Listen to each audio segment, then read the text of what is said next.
अचानक समोर मम्मीला आणि बहिणीला पाहून खूपच आनंद झाला. कोणतीही आई आपल्या लेकीकडे येताना रिकाम्या हाताने कधीच येत नाही. माझ्याही मम्मीने माझ्यासाठी खूप काही आणलं होतं. हे पहा. त्यानंतर बाबू मम्मीकडे जातच नव्हता. खूप दिवसांनी मम्मी आली होती त्यामुळे. मम्मीने आणलेल्या वडापाववर स्पंदने तर तावच मारला. आम्ही सर्वांनी खाऊन घेतला. सेजलची ट्रिप मनालीला गेली असताना तिने काही स्पंदनसाठी वस्तू आणल्या होत्या. त्या तर पाहून खूपच आनंद झाला. हे बघा, गरम टोपा, सॉक्स आहेत, शॉल आहे. खूपच छान छान वस्तू आणलेल्या.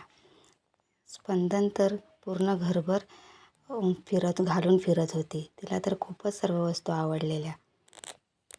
मुलांना काय हेच तर हवं असतं. माऊ आणि स्पंदनची जोडी तर खूपच भारी आहे.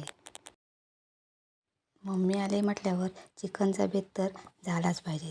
त्यानंतर मी 2 पळी ते चिकनच्या तयारीला लागले. चिकन मसाला, तिखट, मीठ, हळद टाकून चिकन त्यामध्ये टाकून एकजीव करून घेतले.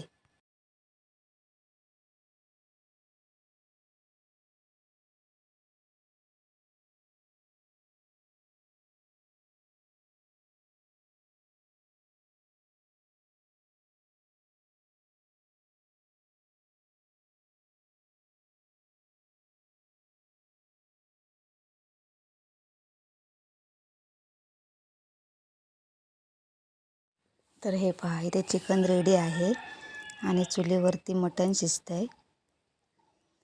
हे पहा.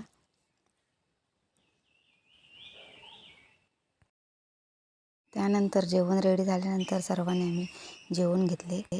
गप्पा वगैरे झाल्यानंतर मम्मी जायची तयारीला लागली. तिने बाबूला पैसेसुद्धा दिले होते. बाबू तर खूप खुश होता.